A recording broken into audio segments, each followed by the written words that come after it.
Welcome to Kavishri edu talks. Metric spaces అనే కాన్సెప్ట్లో అసలు మెట్రిక్ స్పేసెస్ అంటే ఏంటి, డెఫినేషన్లో ఏమేమి ఉంటాయి, and usual metric spaces on R అంటే ఏంటి, నెక్స్ట్ డిస్క్రీట్ మెట్రిక్ స్పేసెస్ అంటే ఏంటి, ఈ 3 టాపిక్స్ని ఈరోజు వీడియోలో డిస్కస్ చేద్దామండి. అయితే ఈ వీడియో ఎవరెవరికి ఉపయోగపడుతుందంటే జేఎల్కి, డిఎల్కి, అసిస్టెంట్ ప్రొఫెసర్కి, లెక్చరర్కి, ఏపీ సెట్కి, నెట్కి, అలాగే రిమైనింగ్ ఎగ్జామ్స్కి, తెలంగాణలో పడే సెట్కి, తెలంగాణలో పడే ఎగ్జామ్స్కి కూడా ఇది యూజ్ అవుతుంది. సో ఎవరెవరైతే ఈ వీడియో చూస్తున్నారో వాళ్ళందరూ కూడా ఈ పర్టికులర్గా హైయర్ మ్యాథమెటిక్స్కి సంబంధించి ఈ 3 టాపిక్స్ని ఈరోజు డిస్కస్ చేస్తున్నాం. సో గమనించండి, ఏమైనా పేపర్ పెన్ ఉంటే తీసుకుని నోట్ చేసుకోండి. టాపిక్లోకి వెళ్ళిపోదాం. డెఫినేషన్ ఆఫ్ మెట్రిక్ స్పేసెస్ ఒకసారి స్క్రీన్లో చూడండి. లెట్ ఎక్స్ బి ఏ నాన్ ఎంప్టీ సెట్. ఎక్స్ అనేది నాన్ ఎంప్టీ సెట్ అని ఉంది. ఒక ఫంక్షన్ని మనం డిఫైన్ చేయాలి. ఏ రకంగా అంటే D is mapping from X cross X to R is called a metric. దీన్ని మనం డిస్టెన్స్ ఫంక్షన్ అని కూడా అంటాము. If it satisfies below axioms for all X Y Z belongs to capital X. ఏ 3 పాయింట్స్ ఎక్స్ వై జెడ్ అనే 3 పాయింట్స్ని capital ఎక్స్లో మనం తీసుకున్నా కూడా ఎక్స్ అనేది ఇక్కడ నాన్ ఎంప్టీ సెట్ అవుతుంది. అంటే 0 ఎక్స్లో ఖచ్చితంగా ఒక ఎలిమెంట్ అయినా ఉంటుంది. ఒక ఫంక్షన్ని మనం డిఫైన్ చేస్తున్నాము. ఏ రకంగా D is mapping from X cross X to R. అలాంటి ఫంక్షన్ ఎప్పుడు మెట్రిక్ స్పేస్ అవుతుంది అంటే కింద ఇచ్చిన 4 స్టేట్మెంట్స్లో 4 స్టేట్మెంట్స్ని సాటిస్ఫై చేస్తే దాన్ని మెట్రిక్ స్పేసెస్ అంటాము. ఏంటి 4 statements? First point D of X why greater than or equal to 0. అంటే 2 పాయింట్స్ని తీసుకుంటున్నాను. 2 పాయింట్స్ మధ్య డిస్టెన్స్ మనం క్యాలిక్యులేట్ చేస్తే ఆ డిస్టెన్స్ ఈజ్ ఈక్వల్ టు 0 అయినా అవ్వాలి, లేదంటే ఆ డిస్టెన్స్ పాజిటివ్ అయినా అవ్వాలి, ఖచ్చితంగా నెగిటివ్ కాకూడదు. అలాంటి పాయింట్ని ఫస్ట్ పాయింట్ మనం చెప్తున్నాం. అది d of X why greater than or equal to 0. The distance of X y ఖచ్చితంగా నెగిటివ్ కాకూడదు. ఫస్ట్ పాయింట్ అది గుర్తుపెట్టుకోండి. సెకండ్ పాయింట్ ఏంటి? D of X why is equal to 0 if and only if x is equal to why. అంటే D of X why is equal to 0 అయిందా, ఆ 2 పాయింట్లు equal అయిపోతాయి. లేదు x is equal to y అయిందా, d of X why is equal to 0 అయిపోతాయి. దాన్ని మనం నెసెసరీ అండ్ సఫిషియెంట్ కండిషన్ అంటాం. అప్పుడే మనం if and only if condition వాడతాం. D of X why is equal to 0 if and only if x is equal to y. Next point ఏంటి? D of X why is equal to D of y x. అంటే 2 పాయింట్స్ని తీసుకుంటున్నాను. ఆ 2 పాయింట్స్ని మధ్య distance కట్టినప్పుడు ఆ 2 పాయింట్స్ని రివర్స్ చేసి డిస్టెన్స్ కట్టినప్పటికీ కూడా 2 ఈక్వల్ అవుతాయి. అలాంటి పాయింటే third point D of X why is equal to D of y x. Fourth point చూడండి, d of X Z less than or equal to D of X why plus D of why z. ఈ statement ఇలా ఉంది. ఓకేనండి. అయితే d of X z అనేది దేనికి equal అవ్వాలంట? D of X why plus D of why z equal అయినా అవ్వాలి, లేదంటే డి ఆఫ్ ఎక్స్ జెడ్ కంటే పెద్దవైనా ఉండాలి. సో అలాంటి స్టేట్మెంట్, అలాంటి పాయింట్ ఫోర్త్ పాయింట్. అలా 4 ప్రాపర్టీస్ని సాటిస్ఫై చేస్తే ఆ మెట్రిక్ని మనం ఎక్స్ డీని మనం మెట్రిక్ స్పేస్ అంటాం. ఓకేనండి. మరొకసారి చెప్తున్నాను వినండి. ఎక్స్ అనేది నాన్ ఎంప్టీ సెట్ అయింది. ఒక ఫంక్షన్ డిఫైన్ చేస్తున్నాం. D is mapping from X cross X to R. ఈ ఫంక్షన్ దీన్నే మనం మెట్రిక్ అంటున్నాం. ఎక్కడ? ఎక్స్ మీద. ఒకవేళ ఇది కనుక కింద ఇచ్చిన యాక్సియమ్స్ 3టిని సాటిస్ఫై చేస్తే దాన్ని మనం మెట్రిక్ స్పేసెస్ అంటాము. 3 పాయింట్స్ని తీసుకుంటున్నాము. ఏదైనా 3 points X Y Z belongs to capital X. 3 పాయింట్లను తీసుకుంటున్నాను. అది క్యాపిటల్ ఎక్స్లో తీసుకున్నాను. అది ఏదైనా ఉండొచ్చు. అవి 4 పాయింట్స్ని సాటిస్ఫై చేయాలి. First point D of X why greater than or equal to 0. అది పాజిటివ్ అయి ఉండాలి, ఖచ్చితంగా నెగిటివ్ కాకూడదు. Next d of X why is equal to 0 if and only if x is equal to y. D of X why is equal to 0 అయిందా, x is equal to y అవ్వాలి. X is equal to y అయిందా, d of X why is equal to 0 అవ్వాలి. ఈ point ఇంకొక రకంగా కూడా మాట్లాడచ్చు. ఒకవేళ డిస్టెన్స్ నాట్ ఈక్వల్ అయిందా, పాయింట్స్ కూడా నాట్ ఈక్వల్ అవుతాయి. డిస్టెన్స్ ఈక్వల్ అయితే పాయింట్స్ ఈక్వల్ అవుతాయి. సో ఇలా రివర్స్లో కూడా మాట్లాడచ్చు. ఇక్కడ if and only if condition ఉంటుంది. అంటే నెసెసరీలో వెళ్ళిన పాయింట్ అది స్టేట్మెంట్ సాటిస్ఫై అవుతుంది. సఫిషియంట్ అంటే రివర్స్లో వచ్చినప్పటికీ కూడా ఆ స్టేట్మెంట్ సాటిస్ఫై అవుతుంది. Next point symmetry condition. Symmetry condition అంటే 2 పాయింట్స్ నేను తీసుకున్నాను. ఆ 2 పాయింట్స్కి మధ్య డిస్టెన్స్ కట్టాను, అది తీసి పక్కన పెట్టాను. ఆ 2 పాయింట్స్ రివర్స్లో తీసుకున్నాను, దానికి మళ్ళీ డిస్టెన్స్ కట్టాను, ఒక వాల్యూ వచ్చింది. ఆ 2 ఈక్వల్ అయిపోతాయి. దాన్ని మనం సిమెట్రీ అంటాం. ఫోర్త్ పాయింట్ ఏంటి? D of X Z less than or equal to D of X why plus D of why Z. అలా జరిగితే ఆ 4 పాయింట్స్ని సాటిస్ఫై చేస్తే అప్పుడు ఆ మెట్రిక్ని మనం ఎక్స్ డీని మనం మెట్రిక్ స్పేసెస్ అంటున్నాము. ఓకేనండి. దీన్ని మనం డిస్టెన్స్ ఫంక్షన్ అని కూడా అనొచ్చు. నెక్స్ట్ ఏంటి? Usual metric on R. జనరల్గా యూజువల్ మెట్రిక్ ఆన్ ఆర్ అంటే ఈ మాడ్యులస్ ఆఫ్ ఎక్స్ వై అనే చెప్తారండి. సో ఈ మాడ్యులస్ ఆఫ్ ఎక్స్ వై అనేది ఈ 4 పాయింట్స్ని సాటిస్ఫై చేస్తుంది. అంటే ఎక్స్ మైనస్ వైని తీసుకుంటే మాడ్ ఉంది కాబట్టి అది ఖచ్చితంగా పాజిటివ్ అవుతుంది. అయితే ఈజ్ ఈక్వల్ టు 0 అయినా అవుతుంది, లేదంటే పాజిటివ్ అయినా అవుతుంది. లేదు 2 పాయింట్స్ని x modulus of X minus y is equal to 0 అయిద్దా? ఖచ్చితంగా x is equal to y అయిపోతుంది. ఓకేనా? Next modulus of d of X comma why is equal to D of why comma x satisfy అవ్వాలి. అంటే mod x minus y is equal to mod y minus x అవుతుంది. Mod -2 is equal to mod 2 అవుతుంది. ఓకేనండి.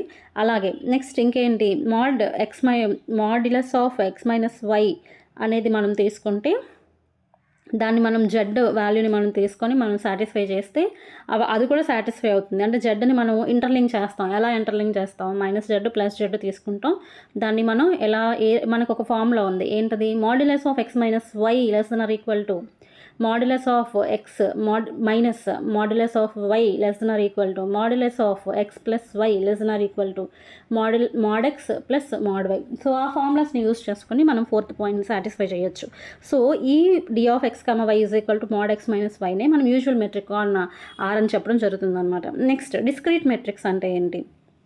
Discrete metrics అంటే ఒక X అనేది ఒక non empty set తీసుకున్నాను, ఒక మ్యాపింగ్ని తీసుకున్నాను, is mapping from X cross X to R. దాన్ని నేను ఏ రకంగా డిఫైన్ చేస్తున్నాను? D of X comma why is equal to ఎప్పుడైతే 2 పాయింట్స్ ఈక్వల్ అయ్యాయో అప్పుడు డిస్టెన్స్ అనేది 0 అయిపోతుంది.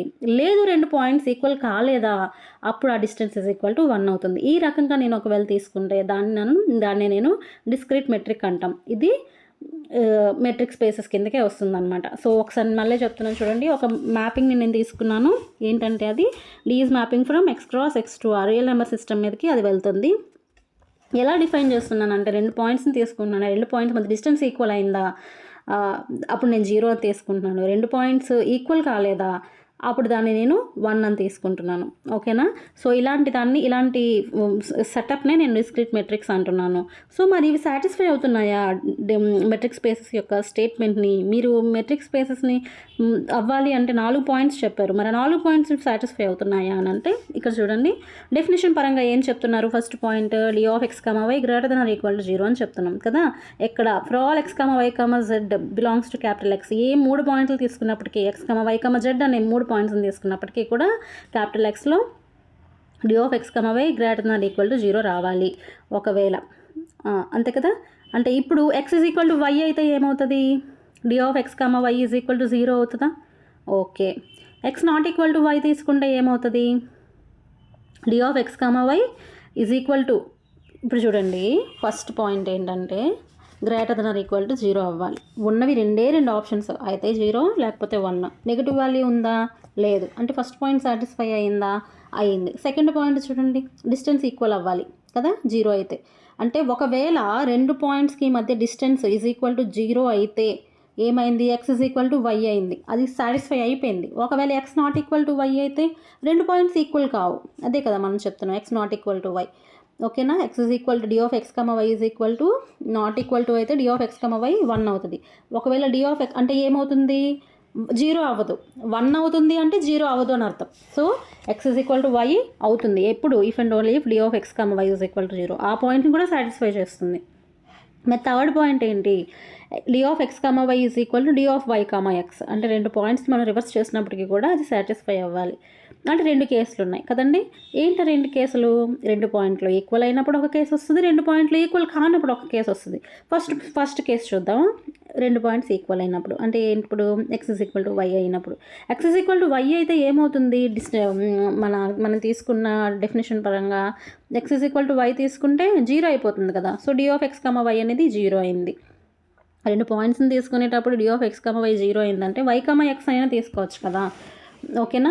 వై కామా ఎక్స్ అయినా తీసుకోవచ్చు. సో అది కూడా 0 అవుతుంది. ఏవో ఒక పాయింట్లు 2 పాయింట్లు ఈక్వల్ అయ్యాయా 0 అయిపోతుంది. అది ఏ 2 పాయింట్లు తీసుకున్నా 0 అవుతుంది కదా. ముందు వెనక కూడా రాసుకోవచ్చు కాబట్టి రాసుకున్నాం. అంటే x is equal to y అయిన కేసులో d of X comma y అనేది d of why comma x అయింది. అంటే x is equal to y దగ్గర సాటిస్ఫై అయింది. ఒకవేళ x not equal to why అయితే డెఫినేషన్ ఎలా ఉంది? X not equal to why అయితే d of X comma y 1 అవుతుంది కదా. అంటే D of X comma y 1 అయింది. ఓకే. నాట్ ఈక్వల్ టు అయినప్పుడు వై ముందు పెట్టుకోవచ్చు, ఎక్స్ తర్వాత పెట్టుకోవచ్చు. 2 అలా పెట్టుకున్నా కూడా 1 అవుతుంది కదా. అంటే D of X comma why is equal to D of why comma X అవుతుంది. సో 2 కేసెస్ జరిగాయి. అంటే ఎక్స్ వాల్యూ వైకి ఈక్వల్ అయినప్పుడు, X value Y not equal to అయినప్పుడు, అలాంటి 2 కేసుల్లో కూడా సాటిస్ఫై అవుతుంది. ఏ రకంగా D of X comma why is equal D of why comma X. అంటే థర్డ్ పాయింట్ సాటిస్ఫై అయ్యిందా? 3 సాటిస్ఫై అయ్యాయి. D of X comma why greater than or equal to 0 అయింది. D of X comma why is equal to 0 if and only if X comma X is equal to why. అంటే 2 points distance equal అయితే 2 points equal అయిపోతాయి. ఒకవేళ distance equal కాకపోతే 2 points equal కావు, అంతే కదా దాని అర్థం. సో దాన్ని యూస్ చేసుకొని మనం సెకండ్ పాయింట్ని మనం సాటిస్ఫై చేస్తాం. థర్డ్ పాయింట్ ఏంటి? D of X comma why is equal D of why comma X. అది కూడా సాటిస్ఫై అయింది. దానికోసం ఏం చేస్తాము? 2 కేసులు తీసుకున్నాము. ఒకవేళ X is equal to why అయితే ఏమవుతుంది, X not equal to why అయితే ఏమవుతుంది అని చేసుకున్నాం. ఎలాగ తీసుకున్నాం? డెఫినేషన్ ఆఫ్ డిస్క్రీట్ మెట్రిక్స్ పరంగా తీసుకున్నాము. ఓకేనా? 2 పాయింట్స్ ఈక్వల్ అయితే 0 అవుతుంది, 2 పాయింట్స్ నాట్ ఈక్వల్ అయితే 1 అవుతుంది. సో 3 పాయింట్స్ 2 కేసుల్లో కూడా సాటిస్ఫై అయింది. అంటే 3 పాయింట్స్ సాటిస్ఫై. నెక్స్ట్ పాయింట్ మనం ఎక్కడ సాటిస్ఫై చేయాలి? D of X comma Z greater than or equal less than or equal to D of X comma why plus D of why comma Z. ఈ point కనుక ఒకవేళ satisfy అయితే అప్పుడు మనం X comma డీని మెట్రిక్ స్పేస్ అని చెప్తాం. అంటే ఇక్కడ మనం తీసుకున్న పాయింట్ ఏంటి? ఇక్కడ మనం తీసుకున్నది 0, 1 అది తీసుకున్నాం కదా. సో దాన్ని యూస్ చేసుకొని మనం ఒకసారి ఫోర్త్ పాయింట్ సాటిస్ఫై అవుతుందా లేదా అని మనం తెలుసుకుంటే ఈ డిస్క్రీట్ మెట్రిక్స్ అనేది మెట్రిక్ స్పేస్ అవుతుందా కాదా అనే స్పష్టత మనకు వస్తుంది. ఇది మనం ఎందుకు నేర్చుకుంటున్నామంటే ఇప్పుడు నెక్స్ట్ ఇది మనకు అర్థమైతే రిమైనింగ్ మనం చేయగలుగుతాం. ఓకేనా? సో ఒకసారి చూద్దాం. చూడండి, 3 పాయింట్స్ని తీసుకున్నాను. X comma y comma z capital ఎక్స్లో తీసుకున్నాను. అయితే ఇలా తీసుకునేటప్పుడు అన్ని కేసెస్లో సాటిస్ఫై అవుతుందా? X is equal to y అవ్వచ్చు, y is equal to z అవ్వచ్చు, ఒకటి ఈక్వల్ కాకపోవచ్చు, అన్ని ఈక్వల్ కాకపోవచ్చు, 2 ఈక్వల్ అయ్యి ఇంకొకటి ఈక్వల్ కాకపోవచ్చు. ఇలా అన్ని కేసులు ఉన్నాయి కదా. సో నేను 5 కేసులు తీసుకుంటున్నాను. ఎలాంటి కేసులు తీసుకున్నాను అంటే, ఒకవేళ 3 పాయింట్స్ ఈక్వల్ అయిపోతే ఏమవుతుంది అంటే x is equal to y is equal to z అయితే ఏమవుతుంది, X not equal to y is equal to z అయితే ఏమవుతుంది, x is equal to y not equal to z అయితే ఏమవుతుంది, x is equal to z not equal to why అయితే ఏమవుతుంది, X not equal to y not equal to z అయితే ఏమవుతుంది. ఇలా 5 కేసులు నాకు కనిపించాయి. అంటే 5 రకాలుగా నేను ట్రై చేస్తే ఆ x comma distance of X comma z less or equal to distance of X comma why plus distance of why comma z వస్తుందా అని చెక్ చేసినప్పుడు ఖచ్చితంగా వస్తుంది. సో అదే నేను మీకు చూపిస్తాను. ఇప్పుడు చూడండి, ఒకవేళ X is equal to y is equal to z అయిందా, ఫస్ట్ మనకి ఏం కావాలి? ఫస్ట్ తీసుకుందాం, d of X comma z తీసుకుందాం. అన్నీ ఈక్వల్ అయిపోతే ఏమవుతుంది? ఎక్స్ ఈజ్ ఈక్వల్ టు జెడ్డే కదండి ఇక్కడ వచ్చిన స్టేట్మెంట్, అంతేనా? D of X comma z కదా. D of X comma z ఏమవుతుంది? అన్నీ ఈక్వల్ అయిపోతే 0 అయిపోతుంది. డెఫినేషన్ అదే కదా. ఈక్వల్ ఇక్కడ చూడండి, ఈక్వల్ ఉంటే 0 పెట్టాలి, నాట్ ఈక్వల్ ఉంటే 1 పెట్టాలి. అదే మన మైండ్లో ఉండాలి, ఇంకేమీ ఉండద్దు. ఈక్వల్ ఉంటే 0 ఉండాలి, నాట్ ఈక్వల్ ఉంటే 1 పెట్టాలి. అది ఒకటే మైండ్లో పెట్టుకోండి. ఇప్పుడు ప్రూవ్ చేద్దాం. చూడండి, d of X comma z equal ఉందా? 0 వచ్చింది. నెక్స్ట్ రైట్ హ్యాండ్ సైడ్ తీసుకోండి, d of X comma why plus D of why comma z equal ఉందా? ఎక్స్కి వైకి మధ్యలో ఈక్వల్ టు ఉంది కాబట్టి 0, వైకి జెడ్కి మధ్య ఈక్వల్ టు ఉందా కాబట్టి 0. 0 + 0 ఏమవుతుంది? 0 అవుతుంది. అంటే D of X comma z దేనికి ఈక్వల్ అయింది? D of X comma why plus D of why comma z. అందాక దాన్ని పక్కన పెట్టండి. సెకండ్ కేసు తీసుకుందాం. ఏంటా case? X not equal to y is equal to z అని తీసుకుందాం. ఓకేనా? ఫస్ట్ ఎక్స్ జెడ్ కదా మనం తీసుకోవాలి. X z, x not equal to y is equal to z అంటే x not equal to z కదా, అంతే కదా. సో 2 నాట్ ఈక్వల్ అయినప్పుడు ఏమో రాయాలి? 1 రాయాలి, పక్కన పెట్టండి. రైట్ సైడ్ తీసుకోండి, d of X comma why plus D of why comma z. ఎక్స్కి వైకి మధ్య నాట్ ఈక్వల్ టు ఉంది కాబట్టి 1 పెట్టాలి. వైకి జెడ్కి మధ్యలో ఈక్వల్ ఉందా, నాట్ ఈక్వల్ టు ఉందా? ఈక్వల్ ఉంది కదా, 0 పెట్టండి. 0 పెడితే ఏమవుతుంది? 1 + 0 1 అవుతుంది. అంటే ఈ 1 అంటే 2 ఈక్వల్ అయిపోతున్నాయా? D of X comma z is equal to D of X comma why plus D of why comma z. Third case తీసుకోండి, x is equal to y not equal to z. D of X comma z తీసుకోండి, ఏమవుతుంది? X not equal to z కదా, 1 వస్తుంది. అలాగే right side తీసుకోండి, d of X comma why plus D of why comma z. X comma y equal to వచ్చింది కాబట్టి 0 పెట్టండి. D of why comma z not equal కాబట్టి 1 పెట్టండి. 0 + 1 1 ఈజ్ ఈక్వల్ టు 1 సో అందాక దాన్ని పక్కన పెట్టండి. ఫోర్త్ కేసు చూడండి, x is equal to z not equal to y. So అంటే x is equal to z అవుతుంది, x is equal to z అవుతుంది. Next x not equal to why అవుతుంది, y not equal to z అవుతుంది కదా. So దీన్ని మళ్ళీ మనం right side తీసుకున్నాం, లెఫ్ట్ సైడ్ తీసుకుంటే మనకి 1 + 1 2 అయింది. చూడండి, 0 <2 ఏనా? 0 <2 అంటే ఏమైంది? Therefore d of X comma z less than d of X comma why plus D of why comma z. అలాగే ఫిఫ్త్ కేసు కూడా చూడండి, అన్నీ ఈక్వల్ కాదు. D x not equal to y not equal to z అని తీసుకోండి. అప్పుడు d of X comma z is equal to 1 అవుతుంది. అంటే నాట్ ఈక్వల్ టు ఉంటే 1 పెట్టాలి, ఈక్వల్ టు ఉంటే 0 పెట్టాలి కదా. 1 వచ్చింది. సెకండ్ రైట్ సైడ్ తీసుకోండి. D of X comma why plus D of why comma z. 1 + 1 2 అయింది. 1 లెస్ దాన్ 2 ఏనా? మనకి ఏం కావాలి అసలు? అయితే ఈజ్ ఈక్వల్ టు కావాలి, లేకపోతే లెస్ దాన్ కావాలి. ఒకసారి లాస్ట్ లైన్లో అన్నీ చూడండి. ఇక్కడ ఈజ్ ఈక్వల్ టు వచ్చిందా? వచ్చింది. ఇక్కడ ఈజ్ ఈక్వల్ టు వచ్చిందా? వచ్చింది. ఇక్కడ ఈజ్ ఈక్వల్ టు వచ్చిందా? వచ్చింది. ఇక్కడ లెస్ దాన్ వచ్చిందా? వచ్చింది. ఇక్కడ లెస్ దాన్ వచ్చిందా? వచ్చింది. అయితే ఈజ్ ఈక్వల్ టు అయినా రావాలి, లేకపోతే లెస్ దాన్ అయినా రావాలి. అప్పుడు ఏమవుతుంది? Less than or equal to వచ్చింది అంటే సాటిస్ఫై అయ్యిందా? From all the cases, case 1, case 2, case 3, case 4, case 5, 5 కేసుల నుంచి మనకి ఏం తెలిసింది? D of X comma z less or equal to D of X comma why plus D of why comma z. ఎక్కడెక్కడ satisfy అవుతుంది? ఏ పాయింట్స్ని తీసుకున్నా సాటిస్ఫై అవుతుంది. ఏంటా points? X comma y comma z belongs to capital x. So therefore d satisfies all conditions. అన్ని కేసెస్ని satisfy చేస్తుంది కాబట్టి డి అనేది మెట్రిక్ స్పేస్ అవుతుంది.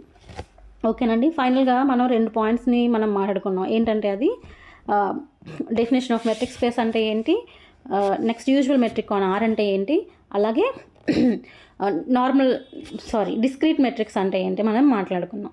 నెక్స్ట్ వీడియోస్లో ఎగ్జాంపుల్స్ ఏ రకంగా ఉంటాయి, నార్మల్ స్పేస్ ఎలా ఉంటుంది, ఇవన్నీ కూడా మాట్లాడుకున్నాం. ఓకేనండి. Thank you so much.